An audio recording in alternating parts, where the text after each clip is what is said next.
Just 6 more hours, AJ. Just 6 more hours. Till Halloween? 6 more hours. Well, kind of a mini Halloween. Yeah. Oh. It's Okay. it's the digital release of Bring Her Back. The people that made Talk to Me. Oh, movies. I was trying to go to I was trying to go to the theater last weekend to go see Bring Her Back, and it was already out of the theater, and I was like, crap, but this must mean the digital releases any second now. And then I checked Amazon last night, and on Prime at midnight tonight, I've already pre-ordered it. I've already paid for it. I'm so excited. When's the last time you were excited to watch a movie? Like really, actually excited? Like you couldn't wait. You've been waiting for weeks, building up the hype. Does this happen to you anymore?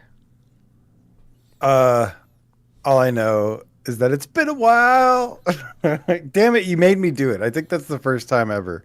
I didn't make you do jack shit. I was trying to have a conversation with you, and you just broke into song. This is some kind of weird ass musical. I don't know, man. Yeah, I don't know, but it's all ended in disappointment. Yeah, I mean, movies suck these days. I mean, There's a good one every now and then.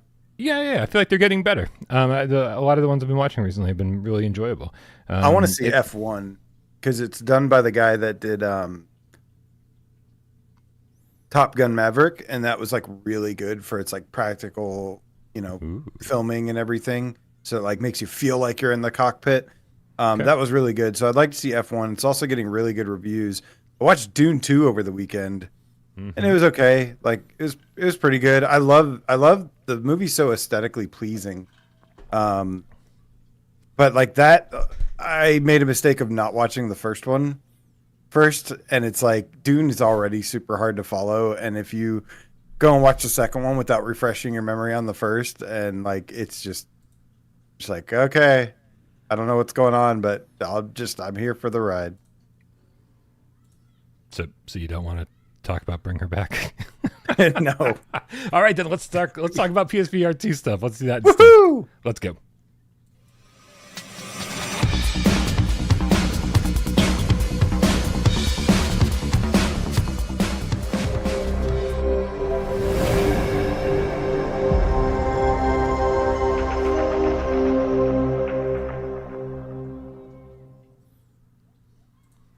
This is PSVR2 Games We've been live everything on Friday.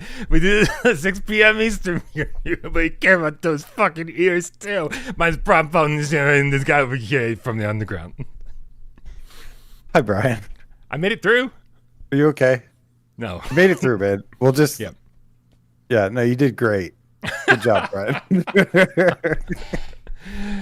What's happening, AJ? What's going on? Nothing much, man. I don't know how do I follow that? That was the greatest intro ever. Nothing much, man. Happy Monday. I know Mondays usually suck, but we're here to make sure your Monday sucks. Just a little bit less. Did you hear the news, Brian? What's news? What's news is that? There was a lot of news lately. Mm-hmm.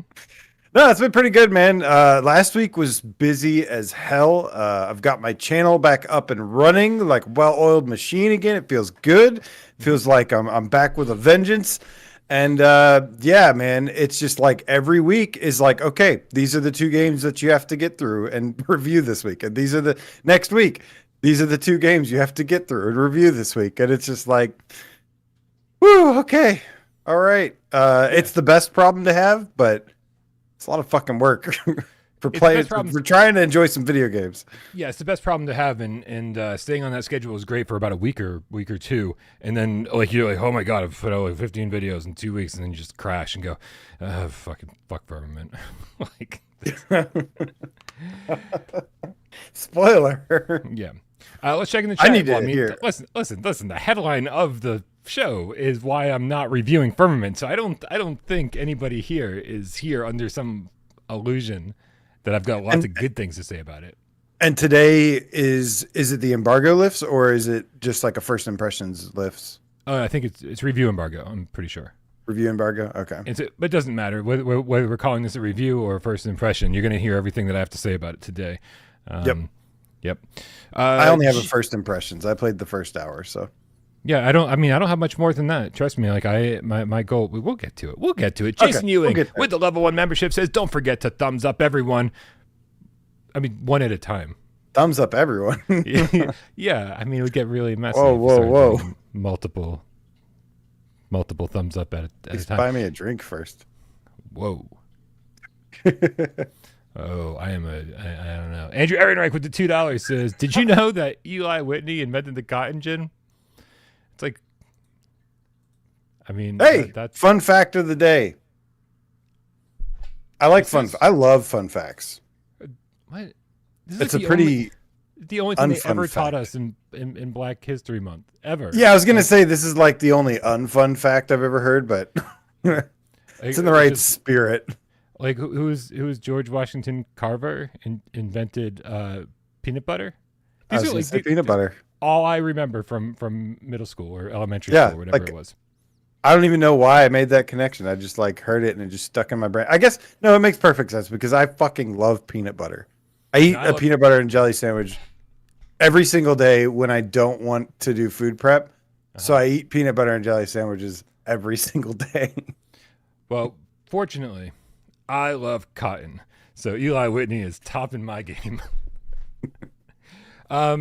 Kill Artist 1, the Dreamweaver Game Cat, with the $5. What's up? Says, finally started Metro Awakening after I ran into some annoying bugs in Undead Citadel. Man, Metro is awesome. This is the second person. Well, no, okay. Probably the same. Somebody person else telling you mentioned. twice. This is the second time I've heard some bugs about Undead Citadel, which I did not encounter any, I don't think. Like, there's not. I can't think of any, like, actual bugs. I had a pretty smooth, polished experience with it. Yeah. But he nothing- said nothing this. noteworthy. Yeah. Yeah. Somebody else mentioned something else, which it seemed like it had to do because they're left-handed and there's no lefty mode, and so it seemed like it was causing problems. Or they said they were like playing better with their right hand, even though they're left-handed, because of the way the game's designed. And it's something. Unfortunately, I'm not a lefty, so it's nothing. It's something I always forget to check. Sorry, lefties out there. Wait. It's something I always forget to check, and I don't even know if I could test it if I wanted to. It's like, how would I know? Oh. I could test. I could see if there's a lefty box you can check, but I can't like actually test it and see if it's any good or not. Well, yeah, I mean, as non-lefties. But listen, the thing is I'm so confused because again, I'm missing something because I'm so right-handed coded that I don't even think about what's missing or what's wrong for lefties. But you can put your weapons wherever you want them, right? You can holster them on your left or on your right. Same with the bows and the arrows and all that. So what do we? Yeah, it seems like it would be kind of ambidextrous. Yeah. Yeah, 100%. So I'm really confused. So somebody in the chat, please let us know what is it that we're not thinking of, because we're clearly not thinking of something. No, I lefties don't know what it unite. is. Right, because lefties like still use like the left analog stick to move and the right analog stick to turn. Like that doesn't change. So I'm definitely I'm trying to figure it out, but we'll get there. Okay, wait, real quick before we move on. We got some Without Parole lore here. Andrew Ehrenreich in the chat says, Brian, you said you'd kill Eli Whitney in one of the first episodes of GAMESCAST. Okay, so I have been watching. I don't doubt it. I've been watching Andrew Ehrenreich go through old Without Parole videos. I'm watching the Midnight Gamescast episode 1 or I guess it was whatever it was called. And so I'm like watching these comments pop up on these very, very old videos, and it scares the crap out of me, AJ, because like this is back when no one was watching. And so we said the most ridiculous shit. And so I'm literally just waiting for like Andrew Ehrenreich to post something, and then I get canceled because I'm like completely forgot that like I said nonsense. And apparently I said I'd kill Eli Whitney. So we're on a bad track already here. Like it's not going to get better. Maybe it was like in the context of like Wander or something. Or Invisible Hours. No. This was this was so long before Invisible Hours or Wander. We never even heard. Play along with it, Brian. Yeah, for sure. Bad Robo says peanut butter is one of the worst foods on the level of mayonnaise. What? Bro, peanut butter and mayonnaise are two of my favorite foods. Ew, gross. Together. Finally, at last. Gross, dude. Peanut butter's amazing. You take that back. Yeah, peanut butter is great, but not crunchy peanut butter. I like both. No, I know I'm alone on my little smooth peanut butter island, but I used to like crunchy peanut butter a lot more. Now I like smooth. Maybe it's a sign of maturing. That would explain it. That would explain why you've become a real man when you stop eating crunchy peanut butter. Never gonna happen, AJ. Never gonna happen. Thundercat with the level 2 membership. What's up? Says, looking good, boys. Hope you and that cat are keeping cool. Fuck yeah, man. Yeah, it's like tolerable. The heat's been tolerable. I keep my shades pulled most of the day until it's time for Gamescast. I keep the AC running until it's time for Gamescast. Yeah, it's been Tornado keeps her butthole cool by licking it. Next. And of course, the beanie has built-in air conditioning and ventilation. So, you know what they did, Brian? They did this extremely high-tech procedure where they drilled a hole right in the front. Yeah. Yeah, just like the PSVR2 headset. That's great. Some people saying there's a fan in the PSVR2 headset to keep you cool. And I was like, a fan in the PSVR2 headset? I think it's a bad Robo saying that. I was like, wait, a fan? There's a hole? There's a hole where air can come in. I don't think there's a fan. If there's a fan, I've never fucking heard it or seen it or felt it. Maybe watch that breakdown again. Maybe it's a V2 that I'm unfamiliar with. But I'm pretty sure I've opened mine up because I installed the globular cluster, and I don't remember seeing a fan. I remember seeing a haptic motor. Maybe you saw the motor and thought it was a fan. No fans. No fans. Just like without Parole. No fans. Moving on, we've got Shen Miaozo with the 5 quid. Says, for AJ, the goat of peanut butter snacks. Toast, butter, honey, peanut butter, sliced banana, nom nom nom. Yeah. Yeah. I love a peanut butter and banana sandwich. It is absolutely divine. So, but hold on. Toast with butter and honey and peanut butter? Yeah. I could see that being really good. I know people that make something similar to that all the time. Basically, that exact same thing. All right.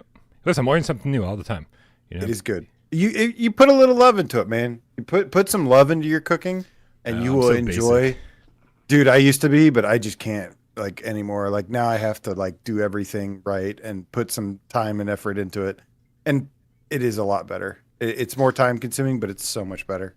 Yeah, I'm like I think garlic salt is pretty much the only thing I use to make anything taste better. That's it. On your peanut butter? Garlic salt on everything, AJ. You are fucking Italian as hell, man. Yeah, don't tell anybody though. This isn't something I want getting out. Sorry. Yeah, don't worry, no one's watching. The Brainbow connection with the Canadian 5 says, AJ, what flavor jelly? Me? Room temperature. Okay, what is happening right now? He says, me, room temperature peanut butter and cold raspberry jam. But now I'm allergic to peanut butter. Oh, no. Sorry to hear that. Peach preserves. Peach preserves. And if I can, any preserves that my grandmother makes. Aww. I will. That is my favorite. Shout out to my Nana. She makes the best preserves. I love the peach preserves. But yeah, I like anything, man. Peanut, like I'll take anything. Right now, you're not gonna like my answer though. But I eat sugar-free because I'm kind of on a diet a little bit. I eat sugar-free jelly, which is a thing. You can buy sugar-free raspberry, sugar-free strawberry, and sugar-free peach. And they're all really good. I do like low sugar peanut butter. I think it literally just tastes better. It has a better taste and consistency. But I've never, sugar free is a little tough. They have about the same. I don't know. Maybe it's not what I was looking at, but I'm pretty sure they have like a lot of the same ingredients. So I was like, I don't care. They're like slightly different. Comic book guy with the 2 quid says, a bit late, but I'm here now. Hi. Hey, comic book guy. That's a way to make an entrance, AJ. Hello, tip. Comic book guy. Right. Andrew Ehrenreich with the $5 says, I'll keep quiet from here on out. Loving the old content. Listen, here's Everybody go watch the old content then, I guess, right? It's like all of that stuff I just thought was like dead in the water and like no one cared about it anymore and like is irrelevant. But if Andrew Ehrenreich's liking it, then maybe there's something there. No one watch it. There's some good timeless stuff. Yeah, don't go watch that. Unless you have special permission. Like he's legit watching the stuff with like me, Brett Zawilski, and Jeremy. That's the stuff that he's watching, which is craziness. Craziness. No one even knows who Brett Zawilski is. I mean, in terms of I don't. Without Parole. People who keep a close eye on arrest records and stuff like that probably have a good idea who he is. Oh, jeez. I'm just kidding. I don't think he's been arrested. I don't think so. If Brett's watching, what's up? He's not watching. AJ, Brain. let's knock out some of this information that people are actually here for. I know that they're enjoying the peanut butter jelly conversations, but Me too. but dude, I think we need to talk about Firmament because I really want to get this out of the way. I'm really unhappy that we have to have this conversation. I'm really unhappy that I have to say this stuff because it was a game that I was very much looking forward to for a very, very long time. And I thought I was the one to review this. I thought I was like, I am the point and click adventure guy. This is going to bring me back to my roots. And while this footage is up here, I want to say something very positive. That first finger is clicking back and forth with the trigger. The rest of those three fingers, they're closing gradually. That's with the grip. You almost never see this, right? The grip people just use to click on, click off, or the adaptive the touch feature, right? But the fact that it's so sensitive, like when you're getting close to it, I mean, this is really good hand stuff, right?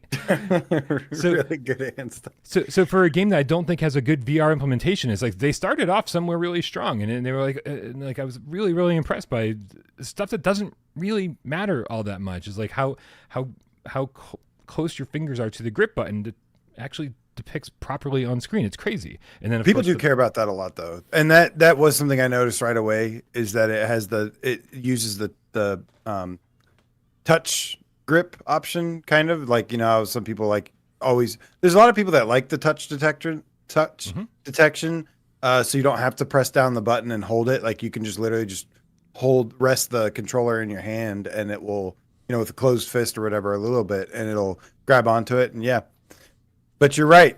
It's weird that this game has that. Why, Brian? Yeah, it's weird because everything else about this kind of screams like really messy port. So you'll see that. So right away you get into the game and you're like, whoa, the resolution on this is not great. It's not only is the resolution rough, but the shimmering from a lack of anti-aliasing or poor anti-aliasing is just so apparent right from the get-go. So the image on screen doesn't look very good, and the frame rate is just not hitting anything acceptable. It's weird. The frame rate is like, yeah, I think they're actually doing 90 native, I think. And a good sign for that, unfortunately, is that there's frame rate drops. And yeah, there were some rooms that I was going into and it was like just buttery smooth. I was like, whoa, like this is definitely 90 native. This is so smooth. This is so quick. And I was like, oh, well, at least it's got a really good frame rate. And then I walked down the stairs, same room. I walked down the stairs in that same room and then it starts chugging a little bit. And I'm like, what's going on here? So yeah. I agree with you. The visually, it's not great. It kind of looks like it looks a little bit like an early PSVR 1 game, kind of like at its best though. So it's not like completely smeared in Vaseline and completely blurry and everything, but there's definitely some shimmering. There's definitely some detail that's been sacrificed. And the shame in that is that the art style of the game and the scope of the game, just from my first hour, let me disclaimer, I've only played the first hour, seems pretty big. There's the environment seemed like, really rich and detailed, but yeah, when it doesn't look as good as it can, then you don't really get to appreciate that. Yeah, and I do agree with what you're saying. Like when I first started playing this, I was like, man, I'm like, it's running reprojected. That was my first thought because it wasn't hitting a proper 60 frames to reproject to 120 properly. So everything, when it stuttered, it was just messy, very, very messy. But you're right. When you would get to places where everything felt incredibly smooth, like when you first get out of the bunker at the very beginning, you walk up to this area and like all you're seeing is like a skybox all around you, and so there's nothing really rendering on screen. And at that point, it's like it's turning so smoothly, and you're like, what? Yeah. This looks like 90 native, and so I can actually see a case for like either one being the case, but what I thought was, AJ, what I'm really disappointed by is that I was like, oh, maybe this will be an example of the Pro just smoothing everything out, because if it's using variable refresh rates, then I was like, oh, well, the extra power of the Pro will take care of this. And when I jumped into the Pro version, I will tell you, it is by a very small margin sharper in the headset. It does look a little bit better on the Pro, but the frame rates are just as bad, and that ultimately is what caused me to stop playing it. It just seems like something that wasn't tested very well, because AJ, so you've got this device on your hand. You know this, I'm telling them. And the device on your hand that you holster by your side is what you use to interact with everything in the world. And so every door that you have to open, every single crane that you have to raise, every device that you can interact with, use this device. You shoot out this electrical beam at it, and then you interact with it using the analog stick. And so you can physically turn your hand. Or you can physically turn your hand? Yeah, you can either when you shoot. What's the name of that device? Hold on. Shit. I should have known this. They have a name for the device that they like beat into your head over and over. So I'm surprised I don't remember it. But yeah, you can when you shoot the little electric beam out of the device, latches onto like any of these devices here that are everywhere, and it says like they all have different functions. You can either like actually physically turn your arm or use the joystick to open, close, go up, down, things like that. But if you're using it on your right hand, it's the X button that puts it away. And every time you hit the X button to put it away, it recalibrates your height, because they've decided to map the same button for height recalibration as they did to putting this device away. And so every single time you hit X, a little notification pops up on the screen that says height adjusted. And you're like, are you kidding me? This is so dumb. And so I actually started bothering me so much that I started using my left hand with the device. And it's just like, why do I have to do this? Like, this is so dumb. Yeah, I mean, that should be an easy thing to spot. But yeah, I noticed that. I noticed like it kept popping up and saying height readjusted. And I was like, what? I thought it was like, I didn't know if it was telling me to readjust the height or what. No, that's what they just mapped it to the wrong button, and then on top of that, it's like there's like little things on top of it where you're just like, this hasn't been tested. Like every time you pick up a book and you grab the page to turn it, the first try never works. It's always the second try that turns the page. It's all these little things that really start adding up very quickly, and you're like, did anybody play test this? And it's frustrating. It's frustrating, and so what ended up happening was I got to this place that you see here. I ended up getting stuck. Like not puzzle stuck. Like I literally was standing on the edge of one of these ramps. Oh, and I just stopped moving. I was like, what is happening? And so in the menu, there's an option to reset your position to a safe space. And it's like, so obviously this just happens in the game. This is a problem they've experienced in there. And instead of fixing it, they say, oh, well, we give you an option to reset yourself to a place where you won't be stuck in the ground. Yeah. Why does it look like it's running at like 10 frames a second? Because that's not what it looked like when I was actually playing it. It wasn't smooth completely, but your footage right now looks like it's at like 5 frames a second for some reason. It did a moment ago. It cleaned up a little bit, but because for a lot of this puzzle, it was horrible. The frame rate was? Yeah. Like sometimes it was all over the place. Sometimes it was acceptable. Like, and by acceptable I mean still not great. And then a lot of times it was just chugging like under 10 frames a second. And it's a mess. It's a mess. And so there's this whole thing here where you're interacting with all these little conveyors, and you're moving them left and moving them up and down, and you're latching them onto other ones, and I got to say, man, when when the frame rate starts chugging like this, and it becomes very difficult to play. Like my stomach starts churning. I started getting a headache, and then I start getting like really irritated, right? Because now I don't know if my complaints about the game itself are related to me having a bad technical experience, or if I really just fucking hate the puzzles in this game so far. Because there's no indication as to what you're supposed to be doing here. There's zero indication. I'm just going around and I'm opening all these doors. I'm like, am I supposed to even be opening all these doors? Is that the goal here?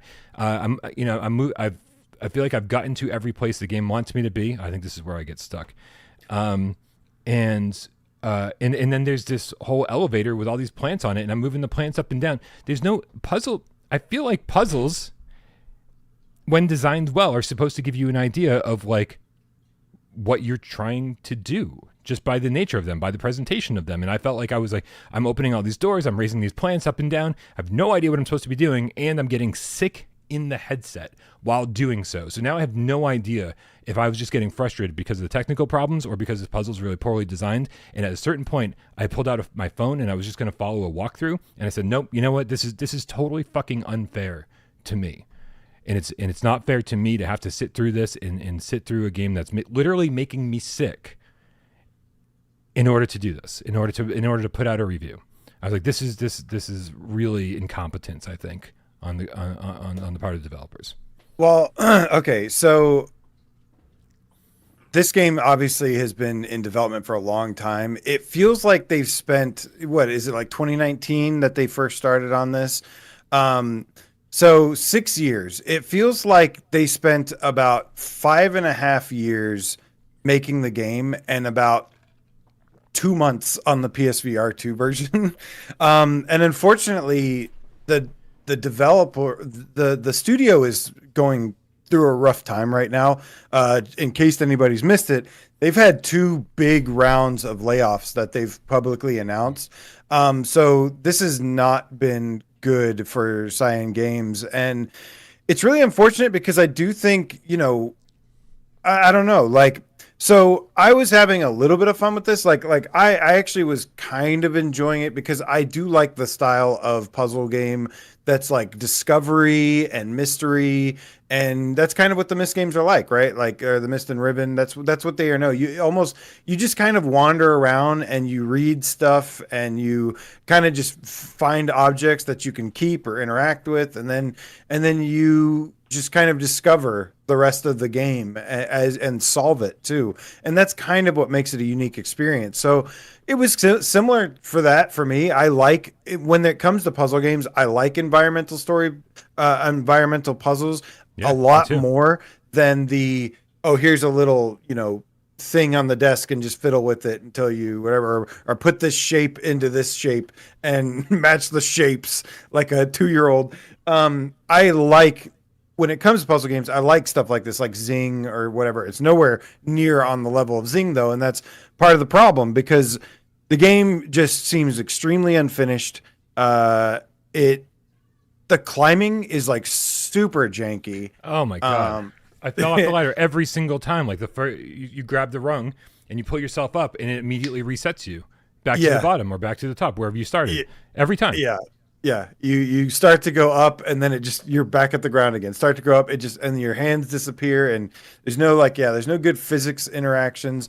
Yeah, it's a shame, man. This is a huge missed opportunity, but because I do think, yes, the PSVR2 base is smaller, but so this is a niche kind of audience style game, and there's a lot of us that would die for this game to be like at its full potential in VR. And the visuals are a huge missed opportunity here. I don't think that they're terrible. They're just not very good either. And the problem is half of the appeal of this game is like the visuals. And I feel like that could make every moment of this game like magical because of just how beautiful and gorgeous the environments are and everything is to look at. But you don't get that here. You get a lower res, shimmery, little bit of blur stuff here and there on top of what looks like a big budget flat screen game, and It's just, Yep. yep. This is what I've been saying leading up to launch is that I just want to be in this world. And as long as it's, I'd heard complaints about the puzzles previously from PC gamers. And I was like, that's fine, man. That's fine. I just want to be in this world. And as long as it looks beautiful, as long as they can nail that and make it fun to be in the world, then I'll struggle through difficult puzzles and I'll take my time. And if it takes me hours to figure it out, then great. That's fine. That's the puzzle. Those are the puzzle games I grew up playing. But man, when they botch the frame rate, when they botch the resolution and everything, and it just feels bad to play. I don't know if you ever had to use, what's the device called again? The adjunct. The adjunct. It's not adjunct. Okay. Adjunct. So like if you're using the adjunct and you look away and you're like using it while you're not looking at it, it stops working. Like, and so you can't even. Oh yeah, it's happened to me. One of the great things about being in VR is being able to, to do these kind of things that you really can't do on the flat screen. And they didn't make any of that possible. It is very janky, and I'm refusing to go back into it until they patch it. Until then, this is the review, and the review is don't fucking buy it. Like there's no number that I can associate with this, like a 0 out of 10, right? Because that's a number, I guess. Not worth your time. It's not, and I think it's going to make people sick. It's going to make people sick, and it's going to make people frustrated, and I'm so disappointed. Disappointed is probably the best word I could use for it. Man. I was totally, prepared for this to happen. I didn't expect this to be like amazing. I was like, yeah, we'll see. With the layoffs coming at the studio, it wasn't looking good, especially with the way we get treated. A lot of the times, like they got to wait to release the game. This whole generation has been always release the game and then fix it after launch. And unfortunately, this is just another one of those situations. And yeah, like, don't buy this crap. Don't support this. As much as I want to say support it and whatever, so that it gets fixed. At the same time, I'm like, I with everything going on at that studio, it's like I don't even know if this is like a lost cause at this point. So save your money and go buy something good that released finished, like Undead Citadel or Escaping Wonderland or Da Vinci Code or something on sale. You can get Hellsweeper and Ghost Signal and Vampire the Masquerade Justice for probably under the price that this is going to be, whatever it is. I don't know. But yeah, there's other stuff to play. Not every game. I know when this stuff comes up, everyone goes, every game is a mess at launch. And it's like, no, but a lot of them are. But not every game releases in crap states, and it's just kind of it's just something that's terrible, and it's beyond VR at this point. It's the entire industry is just like this gen. I guess Cyberpunk 2077 kind of set the precedent for this generation, right. Because last gen No Man's Sky did this too, but it's like that was like supposed to be a one-off. Not the norm. Also, what the hell is going on with Sony's certification process? The number of times people complain about Sony certification when it comes to shovelware, and they go, "How did this game get through?" But the game actually runs fine, right? It holds up its frame rate. It holds up its, it runs fine. It's doing the things that Sony certification checks for.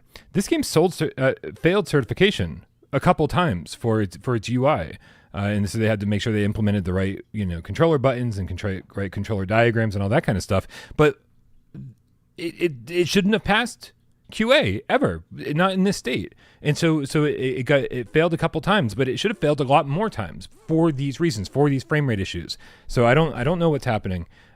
This is an embarrassment. There is no reason for this to be the case, and listen, I'm not going to sit here and go, oh, it's not using DFR or this or that or whatever. But there's plenty of tricks at their disposal to make this thing work right. And definitely feeling like second-class citizens at this point. Yeah, I would have rather them just use reprojection at this point. Like it's like it would have just looked better. It would have been smoother.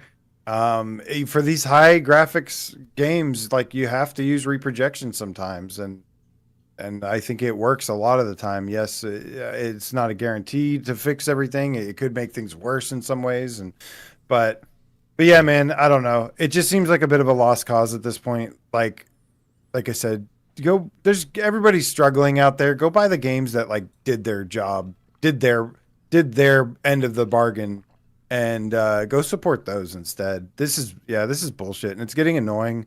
Just like happening over and over.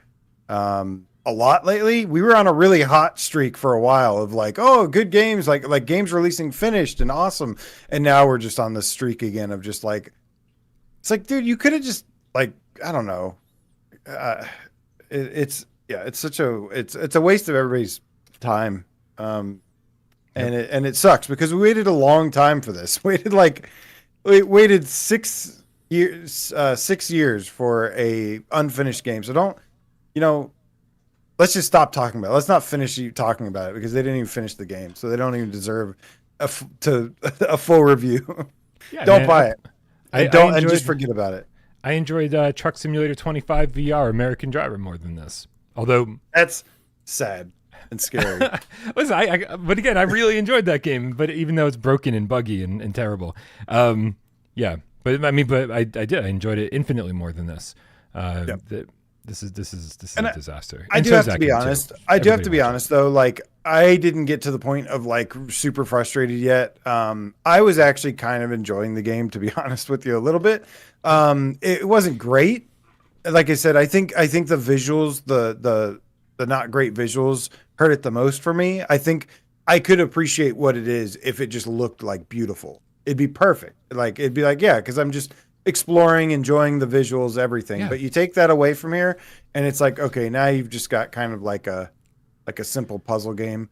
I don't know. Yeah, it was playable. Like the beginning was playable for me, right? Where you're just climbing up the ladders and you're like doing the crane puzzle, that like the very very very early stuff. It was all playable for me, and it was like I was like, okay, if this is as bad as it gets, then fine. But it really got really really bad for me. And so, like I said, this is the reason I'm not reviewing it, because I don't even know anymore what I hate about this. I don't know if I hate the puzzles because I can't even be around those puzzles. I can't stay in the headset. And so it's just like, this is such a lost cause right now that I'm putting it aside. And if they ever fix it, then I'll review it. But until then, this is the review, and it's a straight up don't buy it. Yeah, my complaints are different than Brian's. Mine's he's got a lot of the same ones. He's just got more than I do. But I was actually like gameplay wise, the puzzle design, the environments, I was actually liking. Up to this point, did you get through all the the plant elevator stuff? And did you get through all that?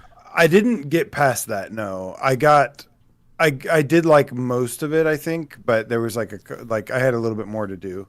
Okay. I mean, because again, I liked the beginning of this stuff, and it felt like I was making progress, and I was like, oh, it's kind of cool the way you interact with this stuff, and then it just started falling apart. And the worse the frame rate got, the less I could play it, and then finally just get so frustrated that I was like, this is unfair to me. No one should go through torture in order to review a game. And that's what I felt like I was. That's what I felt like I was feeling. Also, I'm really sorry about the ads, you guys. I don't know what the hell's going on. And everybody in the chat's complaining about ads. I do the same options every single time, and now YouTube is just putting ads up when I literally told it not to. I don't know if I can edit that midstream. Let me see if I can. Yeah, well, while you're fixing that, I'll say it one more time. I've only played an hour, so I don't know if it gets better or worse. This is not a full review, but I actually thought the game was okay so far in my first hour. Bad visuals, janky climbing, and that was probably my two biggest complaints: bad visuals, janky climbing. I wonder if the frame rate didn't get intolerable for you. I'm wondering if frame rate bad. Yeah. Oh well, so it sounds like we have the same complaints. I was starting to wonder if it actually is worse on the Pro somehow. Right, because if the resolution for the visuals are a little bit better, maybe that made the frame rate even worse for me. Because I did switch over at some point to do a comparison to see, is this? And I think that's where I ended up stopping. I stopped playing on the Pro, so I wonder if the frame rate's even worse. It's not on the even Pro. worth it. It's not even worth it. All right. We got fifth 1972 with the Australian $2 tip. Says more shovelware, Ultra Shot, Kill Protocol VR. I can't wait. If anybody's curious about Ultra Shot Kill Protocol VR, join our Discord. Click the link in the description below and go check out the news channel. I updated all sorts of stuff on the Discord today. The confirmed PSVR2 release calendar is updated. Rypop and I spent about 20 minutes trying to get all the new games added, all the new release dates added. And AJ, I do want to say a game that I added to the release calendar, even though there's been no official announcement on it, Gorn 2. We have it on, Sirens on my end. We have it on good authority, AJ, that Gorn 2 is releasing on PSVR 2 in July. Oh, yeah? I know you're excited. No, not at all. But I've heard it's pretty decent. Yeah. New developer. This isn't Free Lives this time. This is Cortopia, the same people who just did Escaping Wonderland that you and I have both enjoyed. Yes. Did you play more Wonderland? I didn't, and now that I've got some time on my hands without Firmament, I kind of want to go back to Wonderland for a nice, fun. Yeah, I don't want to like raise adventure. your expectations too high, but it was good. It was really really good, and You were it was calling really it well made. an 11 out of 10 last I heard. Oh, was I? Oh, well, I lied. It's good though. It's really really good. So I'm super into it. But yeah, Gorn 2 looks pretty good, and all the reviews over on Steam are looking like overwhelmingly positive, I think, the last time I checked. So it looks like July is going to be, very positive, not overwhelmingly positive. I'll be interested to see exactly what it does more than the first game. So I'm kind of curious about these. Yeah, I think it like fleshes out everything more. Same thing, just fleshes it out better. This person with 6 hours on record says, I cannot recommend Gorn 1 anymore now that Gorn 2 is here. It's incredibly polished, has a dozen more weapons, some unique abilities, and I've been playing it for my workouts. So more of everything, it sounds like. But, oh well. You know what? Better news, Brian. Oh, what's better news? What were you going to say? Nothing. Okay. Nothing. I just want Free Lives to fix Gorn 1 on PSVR 2. Well, there was a recent, this is from, I think, today. The greatest day. Today is the greatest. Kazutoki Kono tweeted out a little bit of a tease today. Brian, do you know what game he makes? Job simulator. Ace Combat series, God Brian. He's the damn it. creator of I think he's the creative director of the Ace Combat series. And it sounds like they are teasing, they've already confirmed that another Ace Combat is in development. So I wanted to have some fun with them teasing that sounds like they're gearing up to do some stuff soon. Actually, his quote was, everything is in place. It's time to take flight once again toward even greater heights, which is kind of alluding to the announcement of the next Ace Combat. Brian, my question to you, I know Shuhei was tweeting him before saying, please add PSVR to the next Ace Combat. And he said, please don't talk about this here. I love you, Shu. How did I miss that whole conversation?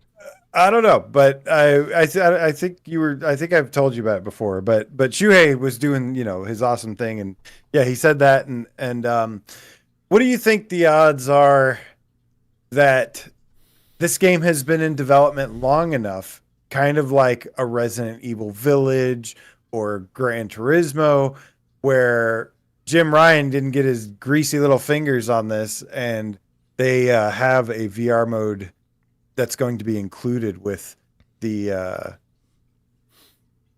next Ace Combat game? Just out of curiosity, just want to see what you think. What do you think the chances of the next Ace Combat game getting any type of VR support is how the possibility of that? When we saw the reveal for Everybody's Golf Hot Shots and everybody in our chat and me and Jamie or whoever the fuck I was streaming with was we're all like come on, just like hoping for a PSVR2 logo, right? Yep. There's, in retrospect, hoping for a PSVR2 version or mode in that game is asking a lot, right? Because Hot Shots is a game about, you know, hitting the X button at the right time and using the D-pad at the right time to do charge shards. That's what I was trying to do. Oh my god, bro! Do we have a joke about that? Hot shards. Heart shirts. Yeah, dude, I had to go to speech class when I was a kid, and I think I'm unlearning all the lessons from speech class. Like I need to go back. Because my words are not coming together. Oh my god! If anyone ever hears uncut versions of PSVR this week, the 30 takes it takes me to actually say something properly is, I mean, sometimes really funny, but mostly just really sad. But what I was trying to say here, AJ, is that it's not a game like Hot Shots. Everybody's Golf Hot Shots is not designed for VR. It'd be very, very difficult to implement a VR mode into that. Right? There's so much reworking of the entire system in order to make that happen. That's why Everybody's Golf VR was its own thing, right? It wasn't just a hybrid of something. And so I get that.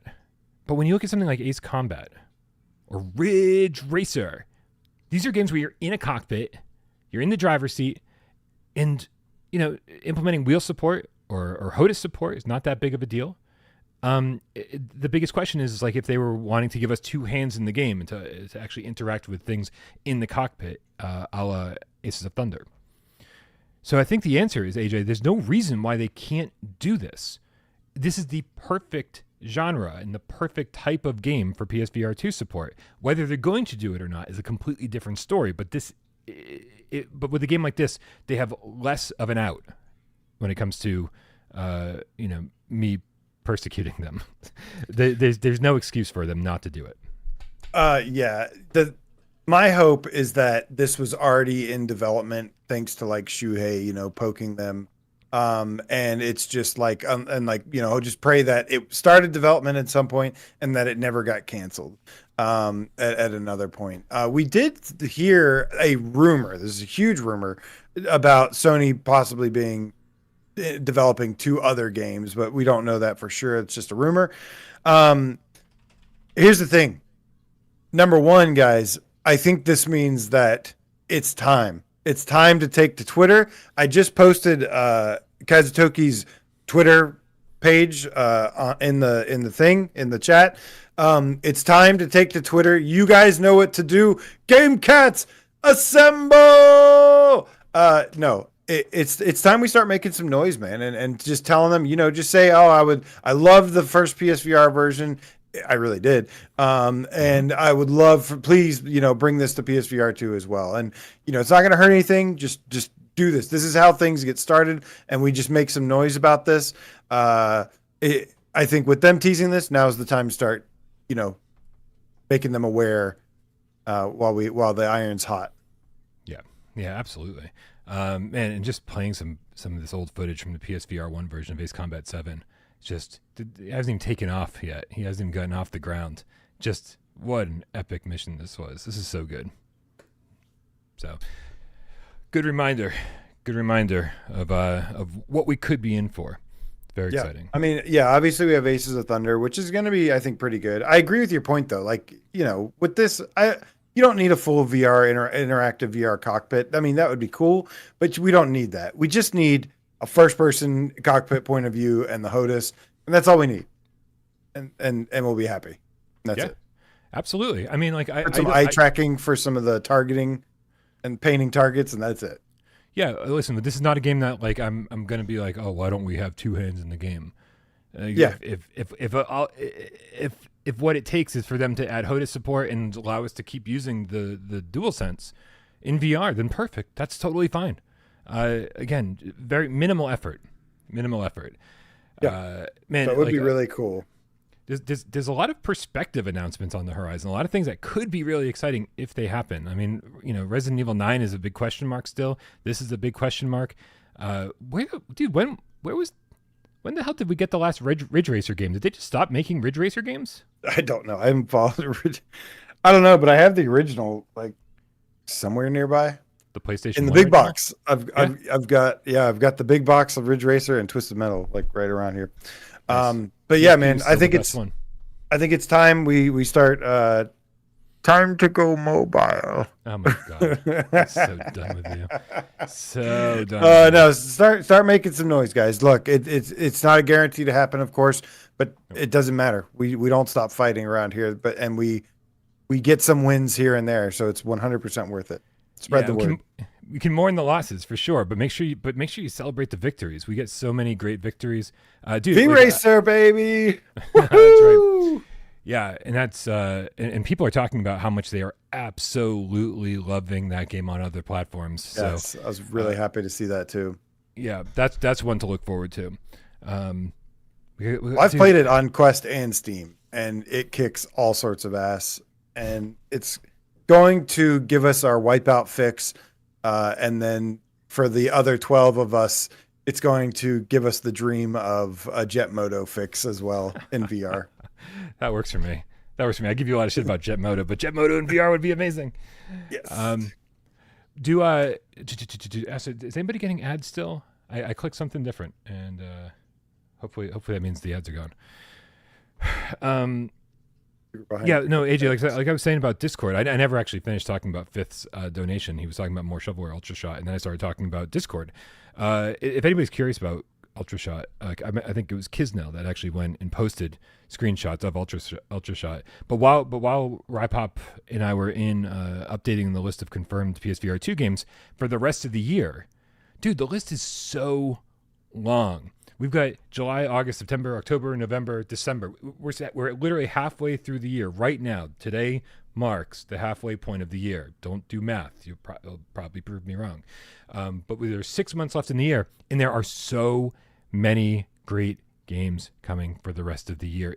Even if we don't get any new announcements or surprise drops or stealth drops or nothing for the rest of the year, go look at the list of confirmed PSVR2 games coming for the rest of the year. Some have actual dates, and then there's just a ton that we know are coming this year but have not gotten confirmed release dates. And it is just awesome game after awesome game. Like, dude. Like Ghost Town completely fell off everyone's radar because we're just patiently waiting for it. But that could secretly be one of the best games coming this year. Jamie and I were just talking on Friday's show that like Assetto Corsa said they're looking into making a PSVR 2. I mean, like, we're doing really good, you guys. What a great time to have a PSVR 2 headset. As long as your name's on it is. And yeah, some games, are misses. Some games they have bad launches, get better later. There's lots of deep sales constantly. But dude, yeah, there's like 2 AAA VR games coming in Thief VR and Reach VR. 2 AAA built from the ground up for VR games. I expect both of these to be really, really good at the very least. But then, there's other stuff like VRacer Hoverbike. That's going to be incredible. Impact. Our boys over at Impact are not going to mess that up. They know what we like, and they've got RoboQuest coming over at Flat to VR. They've got Flat Out coming. They've Flat got Out's coming. Wrath, Aeon of Ruin. They just went back to the drawing board with. I want Wrath. I love I like the concept of it. We'll see. We'll see. Yeah. No, and dude, there's a lot of stuff to look forward to. That's really, really good. Even Aces of Thunder, man. I know we've kind of forgotten about it, but trust me, like that's going to be pretty cool. And Wanderer's going to get fixed eventually. Oh my God, that's going to be worth it. Like that's going to be worth getting once that's finished. There's lots of I was talking about this with somebody the other day, and it was just like. Because they're just like, whenever there's a bad release, it gets kind of doom and gloomy sometimes. And right. I mean, I understand the disappointment and everything. That's just the games industry right now. And it hurts twice as much with PSVR 2 because like how much better it can be at times. Right. And then it has, games that have bad launches. And it's like, I mean, you can look at it like every game is having a bad launch, but then you can look at the reality and say, oh, well, this game launched blurry and, Firmament is gonna be shit at launch. But you also just got Undead Citadel and Escaping Wonderland and what the hell else just came out recently that was good. So some other stuff that came out that was good. Maestro's fucking brilliant. Like we haven't talked about that nearly enough yet, so I can't wait. You should review Maestro instead of okay. Firmament. Listen, I don't want to beat a dead horse here, but it is crazy when you look at this and see all the games that like we've completely forgotten about, that are still coming. Like Five Nights at Freddy's: Secret of the Mimic. That's been hailed as like the best Five Nights at Freddy's game yet. And the PSVR2 mode is coming later. Ghost Town, we already talked about, could potentially be one of the best games of the year. Into Black by the Binary Mill. Into Black looks really cool. Like they did such a good job porting Resist that I have complete faith in them that we're going to get Gun Club VR, that this is going to be the best version of Into Black, and it's going to be a game that everyone's excited about. I can't wait for Luminous Arise. That's going to be great. Gonna be cool. Dude, we should have just did a upcoming 2025 thing. No, there's a lot of good stuff on the horizon, man, and it's just there's lots of positives to focus on too, but yeah, it's important to point out the critiques and stuff too. It's warranted, especially with stuff like Firmament, where it's like it literally feels like they worked on the game for like 6 years and then worked on the PSVR2 port for like 2 weeks, and it's like, well, fuck you too. Yeah, they did improve Abduction after that launched on PSVR 1. They spent some time working on that. It never got to the point where it was like great or even good in my book. Like the technical problems were still a mess. But it does make me think that maybe they'll give this a little bit more love and get it where it needs to be. I hope so, AJ, man. It'd be real shit of them to abandon it. Yeah, for sure. But AJ, one of the games that we're looking forward to coming out later this year on PSVR 2 is Of Lies and Rain. And they tweeted today, just the great thing about getting these games on PSVR 2 is very frequently we're getting the best version, which is a fucking horrible thing to say after Firmament. In some cases. Yep. in some cases, yeah. Midnight Walk from not every case. And so they tweeted today, said, all right, PlayStation VR 2 players, after a little survey, the majority of you chose to have graphic settings on PSVR 2. That's what we went for. Performance mode on the base PS5 would be 90 hertz native and 1.8 DFR multi. And then on the Pro, exactly the same, but 120 native, which is, okay, this is so interesting. And then on the quality mode, they're doing on 120 reprojected, 2.5 DFR multi, and then on the Pro, this is so interesting. I'm not sure if I agree with their decision here, but on the Pro they got 120 reprojected and then 2.5 DFR multi, which is just fine. I mean, listen, we. Very, very curious to see how this turns out, especially after Undead Citadel showed us how not to do a performance and infidelity mode, right? Because without DFR, your performance mode is not going to be great. But these guys are clearly using dynamic foveated rendering, and I have a good feeling that this is going to look really, really good, no matter which mode you pick. And they gave a little shout out to Vitruvius. So shout out Blake and the homies over there for helping a fellow dev out. And if there's one person you want to listen to, it would be Vitruvius because goddamn, they nailed Arcanage so well. And I heard it sold really big too. I heard it sold big. Yeah, Vitruvius killed it. For a 2 or 4 person team, Arcanage looks stunning. Like this is what DFR brings you, right? Well, like when you're able to play 90 frames native using DFR, using ultra high resolution, that silky smooth frame rate, great draw distance, Arcanage looks amazing, and so does Wanderer. For all the problems that Wanderer has, it looks fantastic, right? Yeah, and it's 90 native, which is insane. Yeah, it is crazy. It is almost incomprehensible. Like looking at some of the games that, I mean, not to downplay any games, but when you see Vertigo games doing like Arizona Sunshine Remake and Arizona Sunshine 2 and Metro, those games easily could be running at 90 native, right? All these enclosed areas and environments that aren't nearly as detailed as Wanderer or Arcanage. These are studios that go the extra mile and really put extra work into their games. And so these are the people we want to reward. And it does help, AJ, that everything we've heard about Of Lies and Rain is insanely positive, right? This is like the single player adventure we've been waiting for. Yeah, the problem it's really, really awesome of them to listen to the community here, what they did here, the way they're doing this. But, to your point, the reason it should be taken very seriously is I listen to Last Stand Media a lot, Colin Moriarty's podcast. They're phenomenal. Highly recommend them, especially the episode that you were on. No, but that's my go-to podcast, like, because I can't listen to anybody else except them pretty much. And one thing that Colin's always said, he's not as big into VR as much as Dustin is, but he said he finally was in the mood to play Arizona, and he got Arizona Sunshine, and he was having a lot of fun, and then he got sick. And that's where this kind of technical stuff kind of matters, because the effects that it can have on some people. And it was like he was about to be brought back in, and then we lost him because of it. So that's why it's important, especially for like the less savvy VR people, less experienced VR people. Those are important to prevent.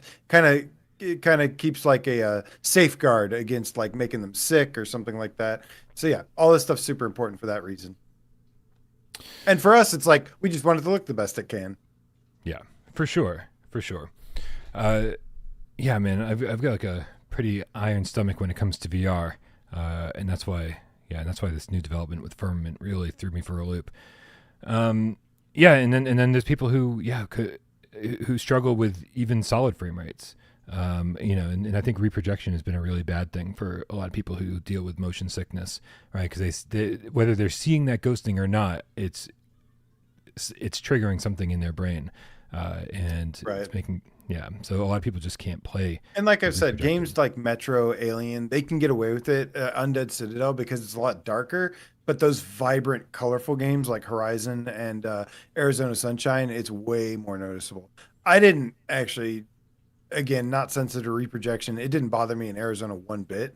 But, I can see why it was more noticeable, because it is brighter. It does have a similar color palette to Call of the Mountain a little bit, although that's like that one's on like steroids. But yeah.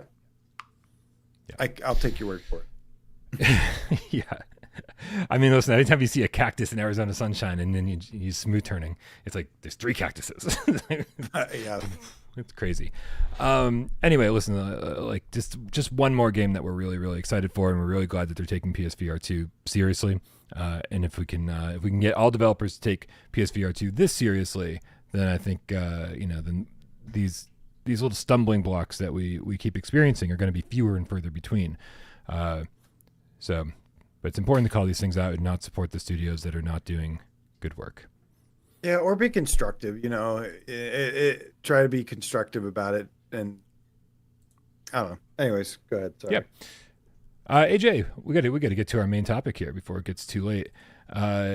VRider SBK, man, what a crazy launch this game has had. They announced on Monday, I think, that it was going to come out on Friday this past week, and so not quite a stealth launch, but holy crap, close to a stealth launch. Oh damn it, I'm using your footage, AJ, and you sent like me a surprise launch footage here. Let me get this. Not a stealth launch, a surprise launch. Yeah. And it was a game a lot of people were looking forward to. And then it came out on Friday about 8 hours later than it was supposed to. And for the wrong price. It was like $43 instead of $30 here in the States. And they were like, don't buy it. That's the wrong price. And then a bunch of people bought it anyway. and some of the early impressions we got, including from you, AJ, were that it was looking a little bit rough. You want to talk about the way this thing looks before we get into anything else? Absolutely. And I'm super, super excited to hear your thoughts on this. Everyone's pretty much heard my thoughts already, so I'll be very brief and clear about this. No. First of all, let me just say that I am enjoying this game. I think it's a good game. I think these developers, I don't know. I'm not going to try to judge whether or not, like, how much they care, but if I had to guess, I would say they do care a lot about this game. They did create this game with a lot of love and passion for motorcycling and super bikes. I feel like there is a lot of care and love and thought that went into this game. The biggest problem I've had, but overall, I just want to make that clear. I'm actually really, really enjoying this game. There's a lot of things I really like about it, like the sense of speed, the gameplay, the game loop. I find it pretty addicting and addictive, and then also like getting 22 players on the tracks. The big problem, as I highlighted, is just the big disappointment of the way it looks. For me, the graphical quality overall is not up to PSVR2 standards. I feel like it's missing a lot of lighting. It's missing any lighting pretty much. There's no lighting. The colors are very dull.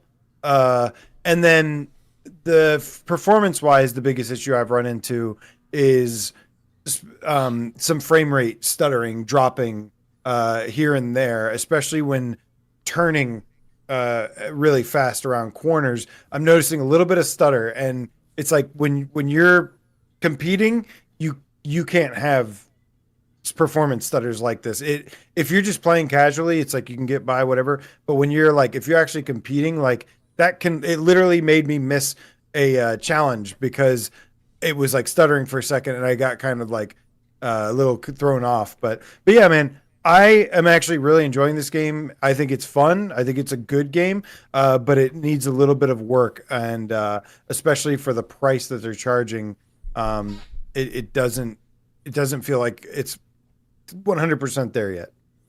Yeah, I mean, just listen, first impressions as far as graphically goes.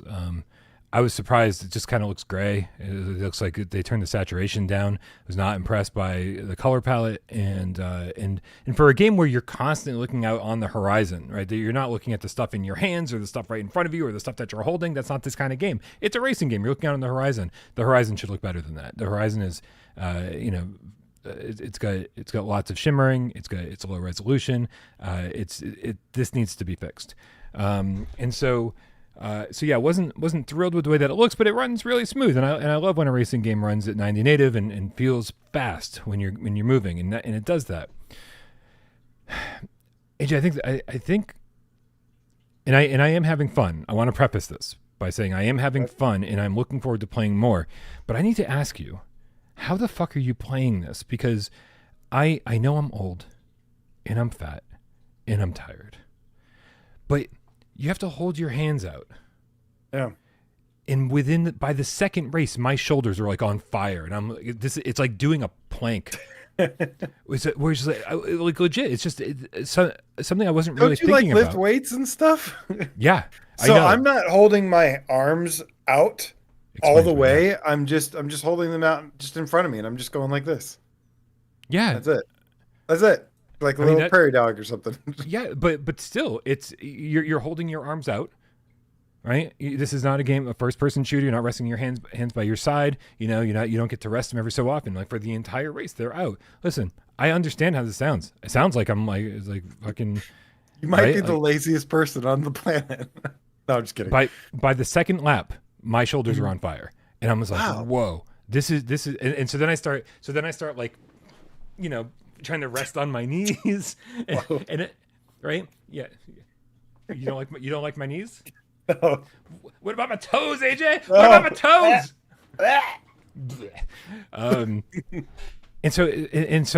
So my shoulders are, and then I'm like leaning forward, right? Because I'm trying to get beneath the windscrreen in order to go even faster. Yeah. Dude, my back hurts. I'm not kidding you. These are problems I did not expect to have. It's not the game. Right? It's not the game. It's what you have to do in order to play the game. I think any motorcycle racing game in VR would have the same problem. And so we joked a little bit about having our racing rigs and about how great it would be to have like one of those super hang-on arcade bikes where you like actually sit on it and do this, because then at least you're resting your hands against something.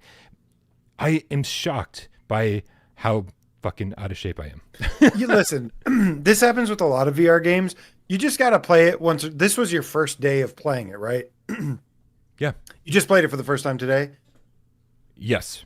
then you got nothing to worry about. That happens sometimes where you got to like break in your body a little bit to some games. I know like Beat Saber, a lot of rhythm games. Shut up.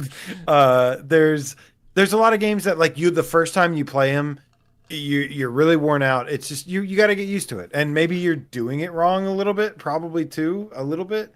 That or you just need to give it some time and heal, and then you'll have better conditioning for it. So I went to the tutorial. Right. And the tutorial was like, because I was like, maybe I'm just not putting my arms in the right position. They've obviously thought of this. There's going to be an answer. So I went to the tutorial, and the very first thing it does, the very first tutorial option is about hand placement. And I was like, perfect. And it says, put your hands like this. And it kind of shows the person with their arms a little bit bent, and put them out in front of you and hold them still for 6 seconds. It never registered. The tutorial was like, it never registered as me doing the right thing. I put them everywhere, AJ, and it never counted up to 6 seconds. I'm like, am I doing the wrong thing? I don't know. I just hit next on that part, and then it just worked. And I was like, okay.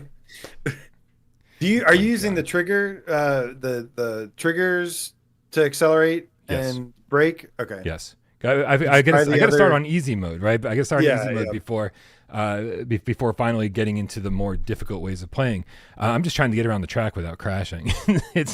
So there is a pretty big learning curve. I wouldn't say like a big one, but there's definitely a learning curve. If you've never raced a motorcycle or driven a motorcycle or anything, then it's gonna feel. I was definitely like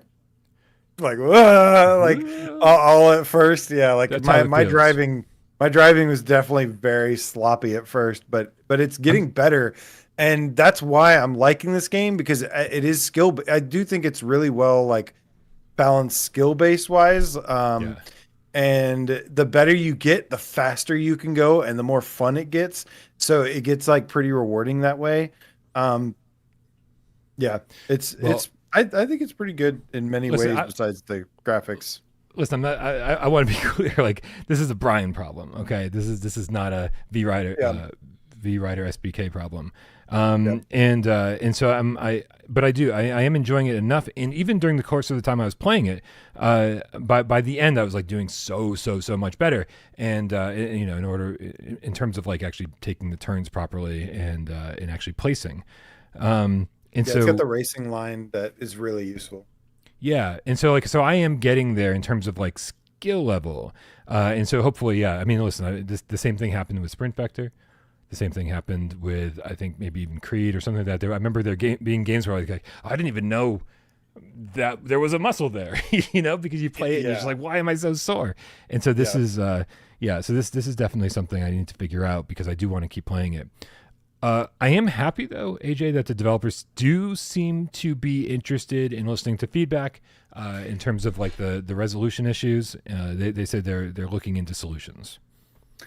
Yeah, I was very happy to see that indeed. They've had a rough launch as it is, but to be honest with you, nobody's really making too much of a stink about it, because the game just kind of showed up out of nowhere. There wasn't really a lot of marketing going on. Like, they kind of flew under the radar. I don't think that was their intention, but it may have worked in their favor considering how messy the launch is.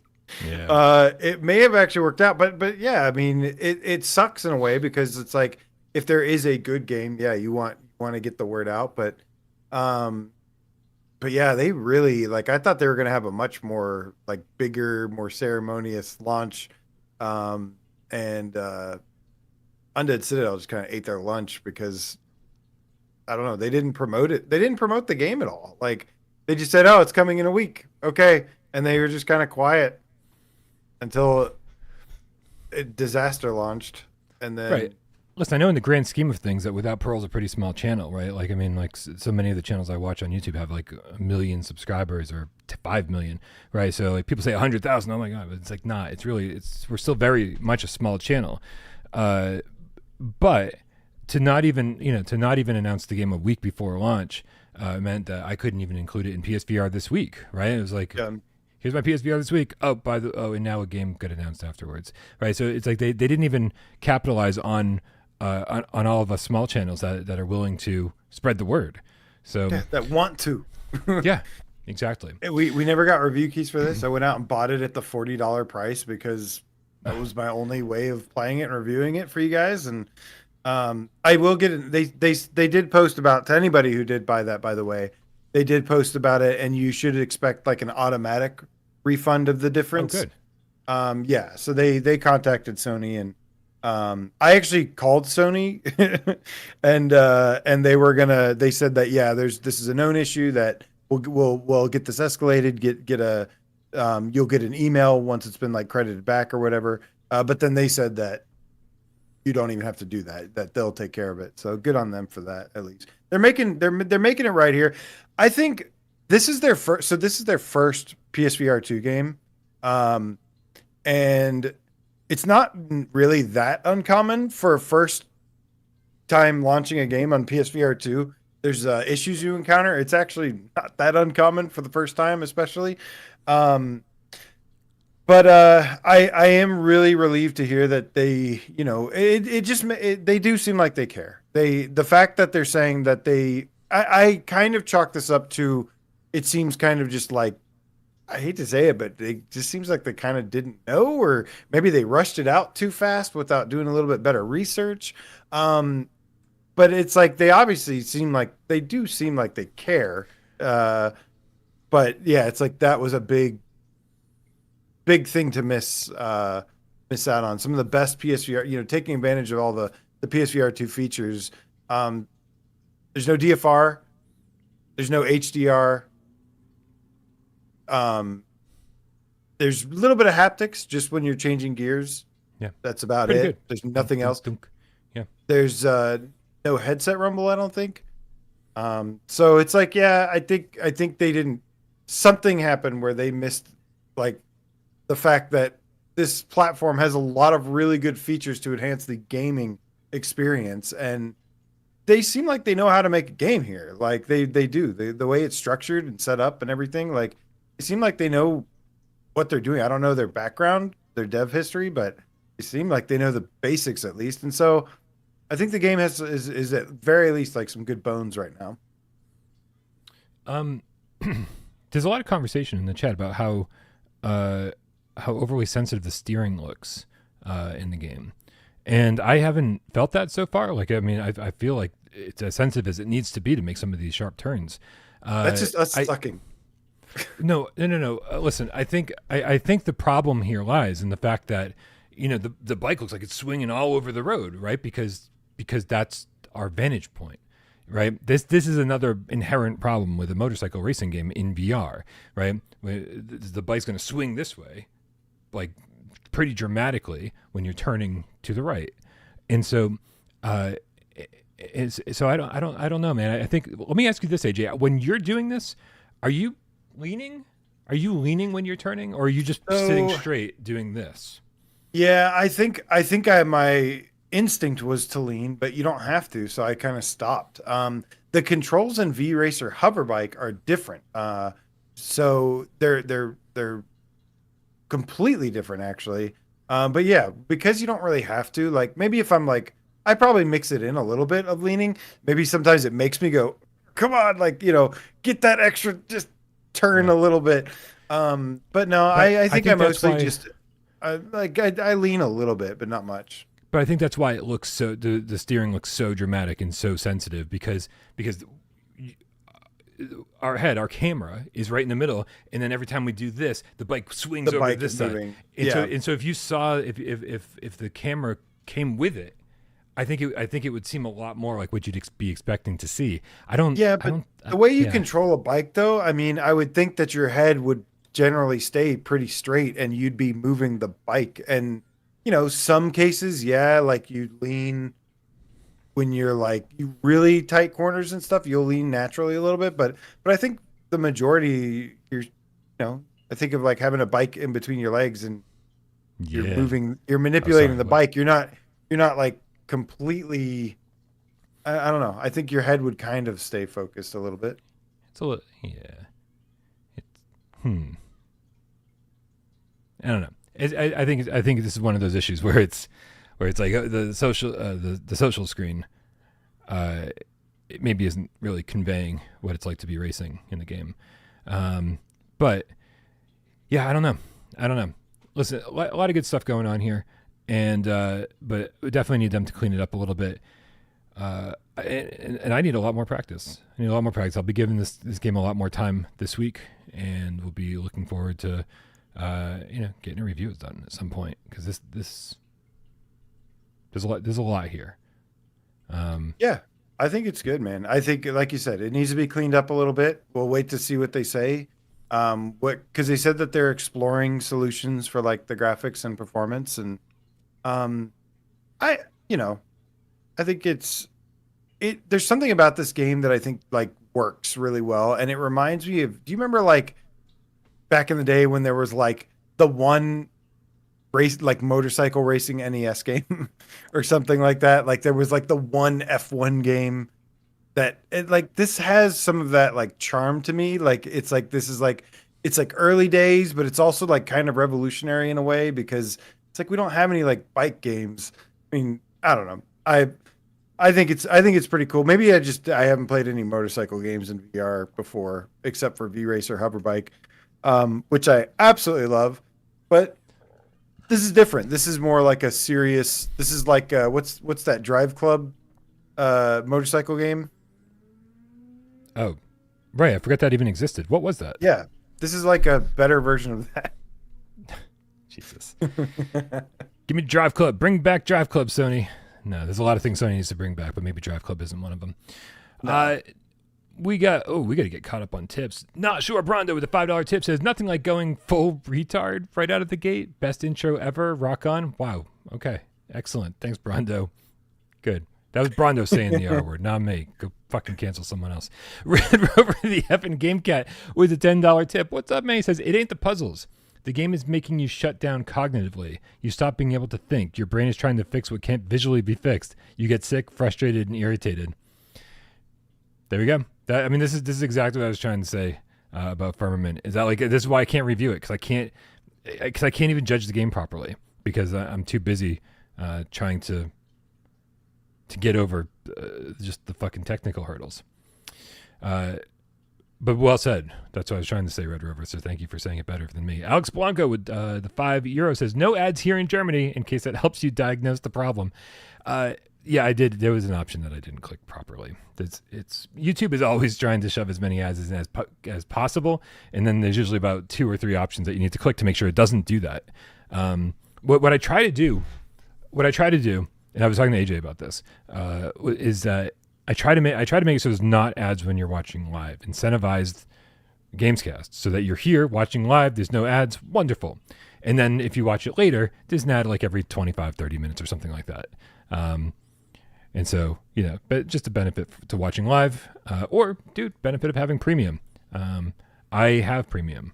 It's just being a YouTube content creator does not give you premium for free. So I pay my $20 a month so I don't get ads, and I watch a lot more YouTube because of it.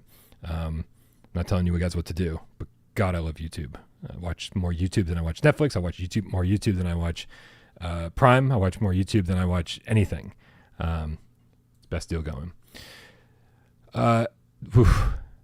Starfire 896 Nintendo Sega age 9. I wish they'd bring back screen names, AJ. With the $10 tip says, I really hate how big names like Minecraft and Beat Saber ended VR support. Just gives haters fuel to say that VR is dying. And they did erase VR Minecraft completely on PS4. It's gone. It's still up PSVR2. Yeah. And Sony's got to get on that.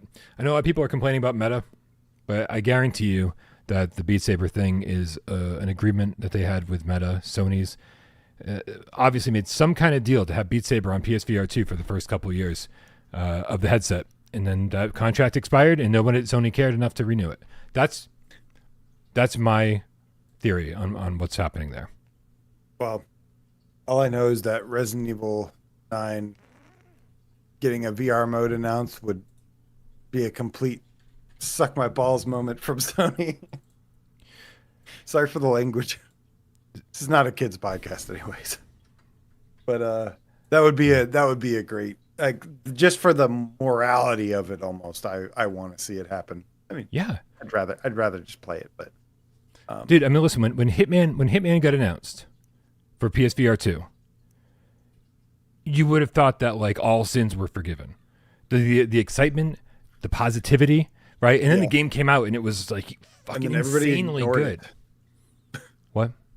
And then all the media ignored it. Yeah. Well, but it was we need those types of announcements and those types of releases a little bit more frequently, right? Because it does wonders for morale, and having amazing games to play, big AAA games. It's always good. Always good. But yeah, I agree with you, Starfire. I agree with you. We got Wally is now a game cat, specifically White Tiger with a Canadian $2 tip. Says, AJ, any new PSVR 2 tips? I'm getting mine soon. He must be getting his adapter soon. Oh. Or his PC any soon. New? Damn it. I was supposed to do this forever ago and add like a couple. I'll go to look, I've got a couple videos for the initial setup.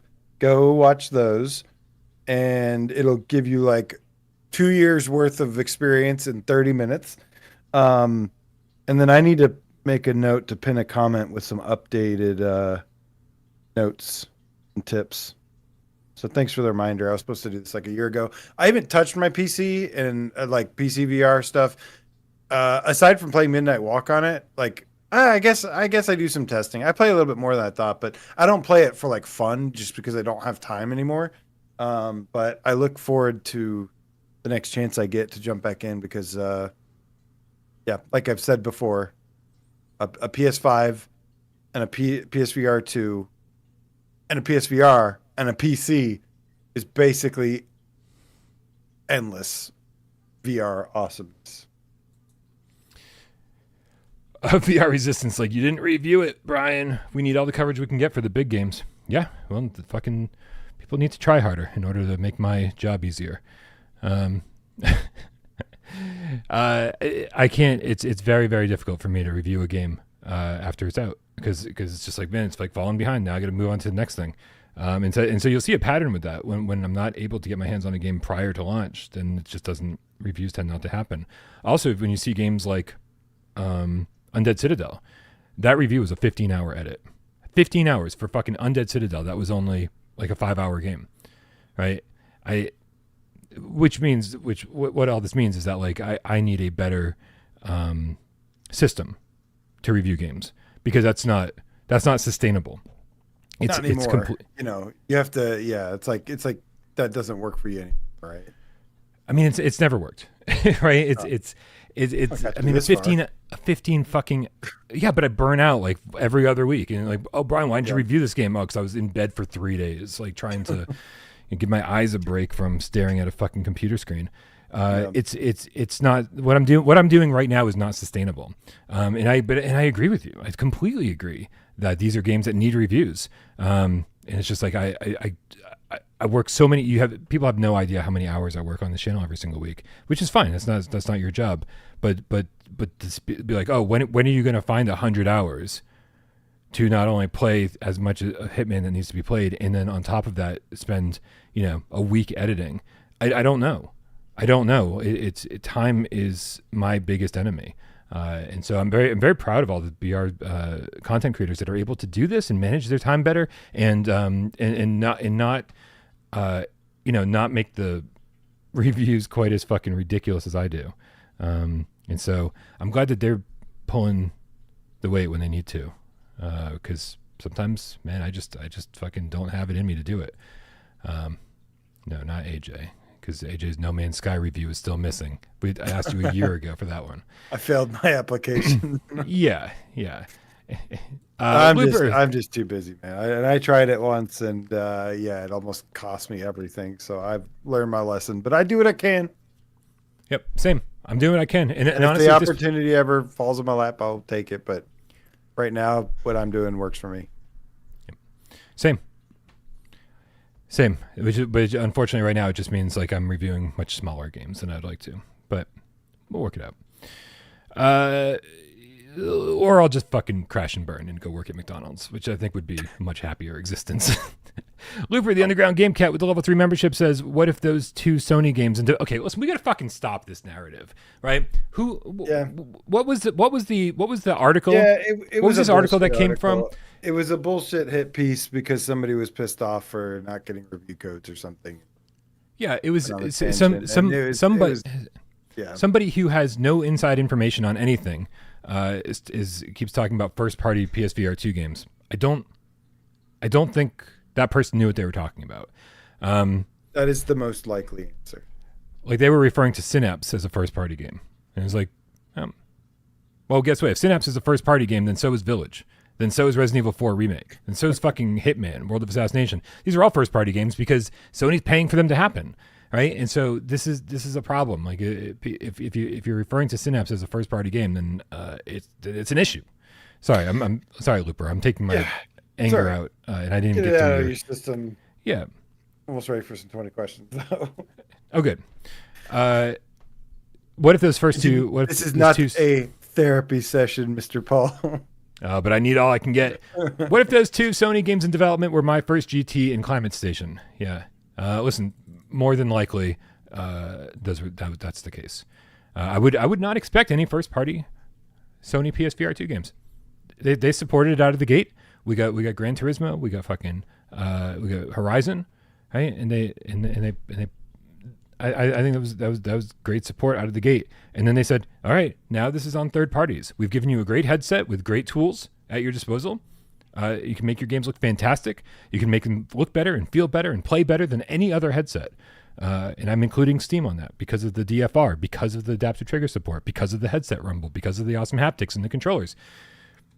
And now it really is on third party to carry it. Yep. I wouldn't expect any more first party stuff. Mad _vegan with the $2 tip says, shoulders are sore as hell. I blame AJ, Hellsweeper. Nice. Good on you for picking up Hellsweeper and supporting that game because those devs deserve it. We might already be too late, but they've updated the shit out of it. It's never too late, AJ. It's never too late. I'm just gonna, you know what? I'm not gonna play Firmament, and I'll play Firmament until I can't anymore, and then I'll just go play Hellsweeper.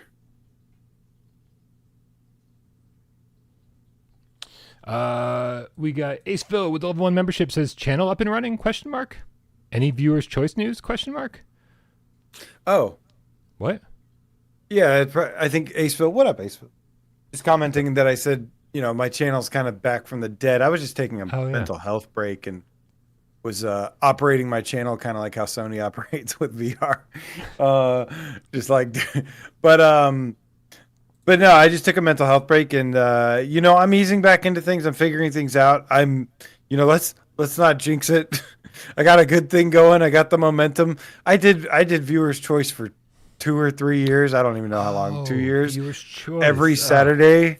And man, I'm telling you, playing 8 games every Saturday for like 2 years for 100 episodes. Yeah, that's a lot. That's a lot of that does more to you physically and mentally than you would think. And I found out the hard way. But I would love to do more live streams in general. More live streams are super fun, and yeah, we'll have some fun with some live streams soon. I promise. Well, that's exciting. Yeah, especially because there's not a ton of stuff coming up for the next few weeks, so gonna get a little bit of a break. But what about Gorn 2? Gorn 2's almost here, AJ. No, I'm okay. Okay, fine. Be that way. I want to go. I'd rather go spend time on. Well, Gorn's fine, whatever. But for something like whenever there's crap games like American Truck Simulator or whatever, it's like, no, I'm gonna go play the games that deserve to be played. And like, I like to really play games a lot versus just kind of get the. I don't know. Fuck it, whatever.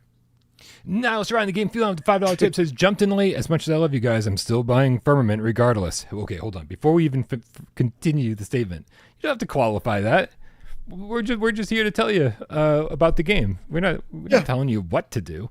We're recommending maybe you save your money. But he says it's an investment for me. I got to see Myst and Riven over here.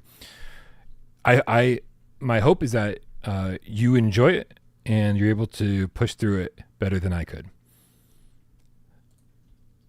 Yeah, I haven't hit the wall yet, so I'm going to still play it a little bit until I do. I was enjoying it a little bit, but it's, it's got issues and jank and visual problems. Cool. And that brings us to... Is it time to play a game, Brian?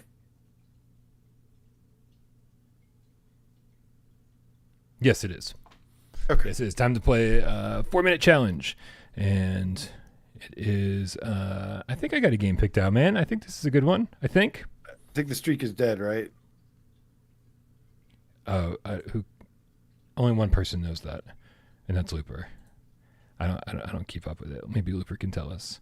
But you guys know how this works. I've got a PSVR 1 or a PSVR 2 game in my head, and it's up to you guys out there and AJ right up here to figure out what game that might be. You've got an infinite number of questions, but only 4 minutes to ask them in.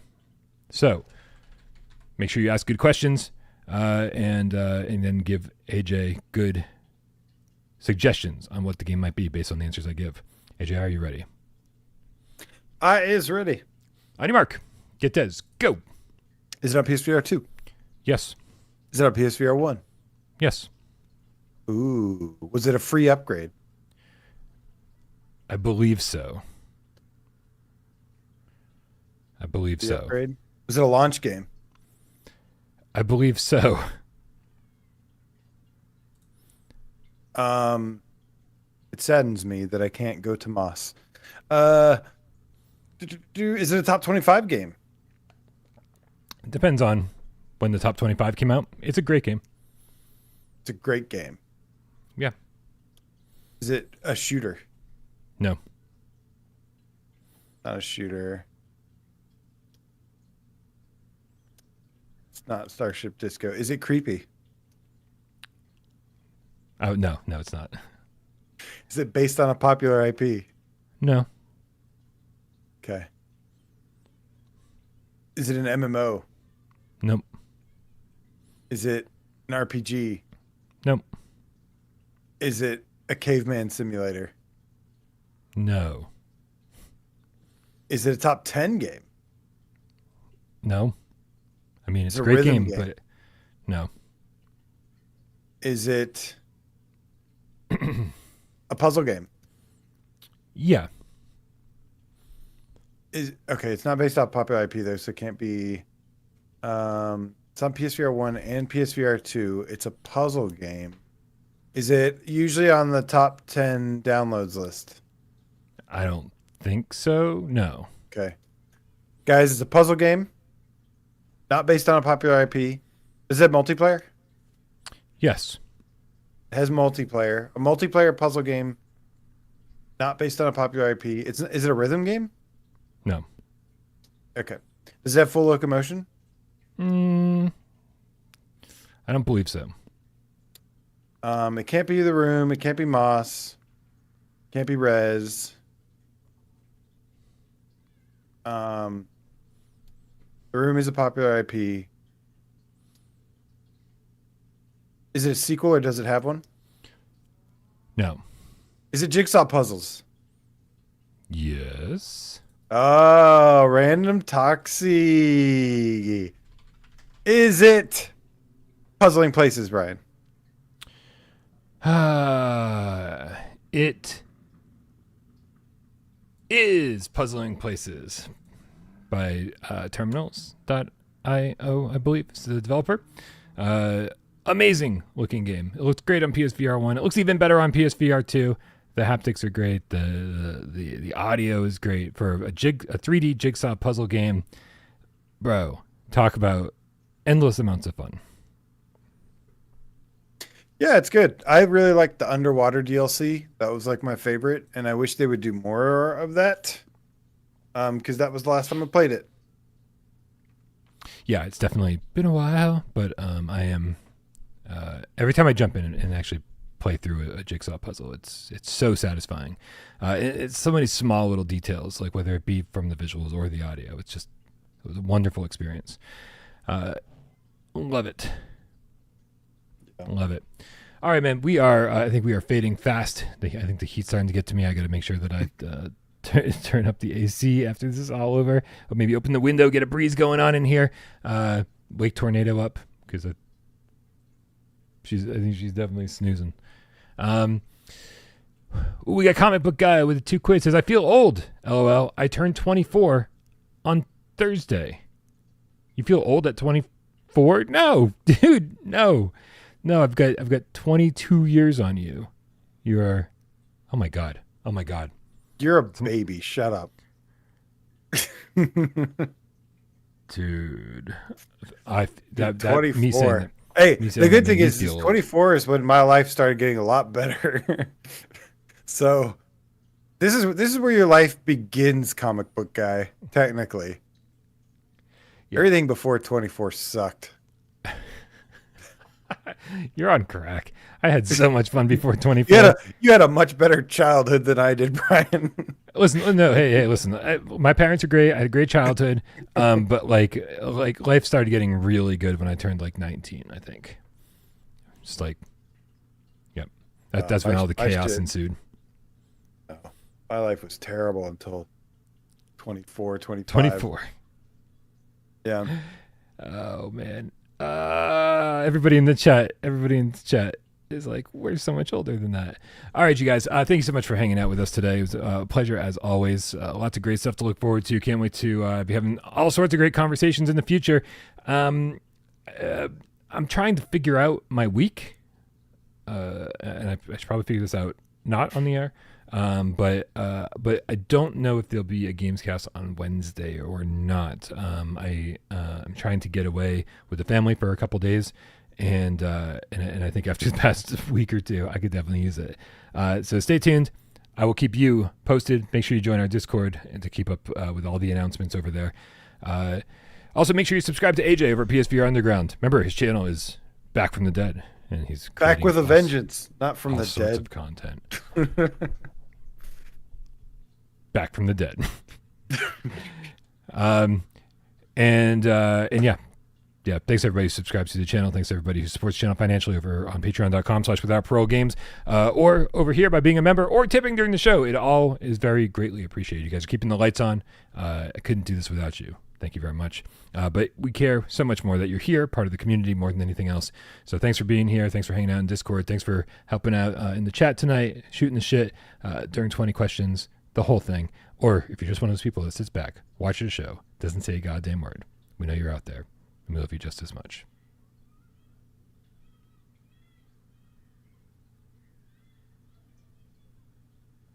Cue sein cut, Brian, because I want to say see you guys maybe next week, sometime soon when we see you. Dan Keeper 8859 says, "Damn it, Scott! Don't tell me I'm old enough to have a 29-year-old kid." Everyone's talking about their age now and having an existential crisis. Oh my God, midlife crises everywhere. It's gonna be okay, guys. Breathe. Ace Bill VR says, "Happy Resurrection, PSVR Underground." Oh, thank you, man. Appreciate it. Feels good to be back, baby. The Feder PSVR says, "We out." Awesome Tatum in the house tonight. Awesome Tatum 1976 says, "Play Get Out." Ew, don't tell them to do that. What? Tatum? What's wrong with Get Out? You don't like Get Out? Get Out's fun. Get Out's good. don't tell people not to play Get Out if you haven't played Get Out. Get Out, listen, for a $10 horror How many game, bugs does it have? fewer now than it did before. It's actually pretty good. I don't. Okay. Well, for us So horror was, fans, for us real horror fans, AJ, I know you're not one of those. Yeah, no, that's fine. I'd rather not be one. Right. That's what it means. Danked. I danked Kiefer. Says Night Cats back to the nightmare. Corey 2016. Why am I seeing all names as like ats? What is going on here? This has been the case since like Friday. I haven't. It's Monday. That's like 3 days ago. What do you mean? Where have I been? I mean, Oh, I mean, go. Thanks for Like- tuning into Gamescast on Friday when it's all we talked about. I watched the entire games. Actually, I do remember some of that, but oh man, I gotta get away sometimes, man. Jeez, Nope. I can't not live allowed. here. Not allowed. Not allowed. Random Toxie. I made things 9539. Yeah, I don't like this. This is weird. It's not their true usernames. I need to like fix this somehow. You need to But I fix can't. YouTube. Dan Kiefer, Indie Soul, PSVR2, The Rye Pop, The Sky is Falling, Hooked Worms 17, The Hoosier Game Cat, Kramer 3K, Old Darth, Corey 2016. Oh my god. Guys, you're some making me fist so bump to tired. you. You're making me so So, Kayed. Everyone's name's fucking different now. It's crazy. It's like some alternate Spider-Verse. Yeah. Yep. I love you. Oh, am I supposed Bye-bye. am I supposed to turn off the stream now? Bye. What about now? Am I supposed to turn it off now? No, you're supposed to wait 5 or 10 seconds and then turn it off because every time you don't, it gets cut off. Oh. Well, let's wait 5 or 10 more seconds. Hi, Dead Ringer. Shout out to Dead Ringer Juniors. What about now? I think it's ready. How about now? Fuck you. I'm getting a pizza. Ooh, pizza. Okay, let's go.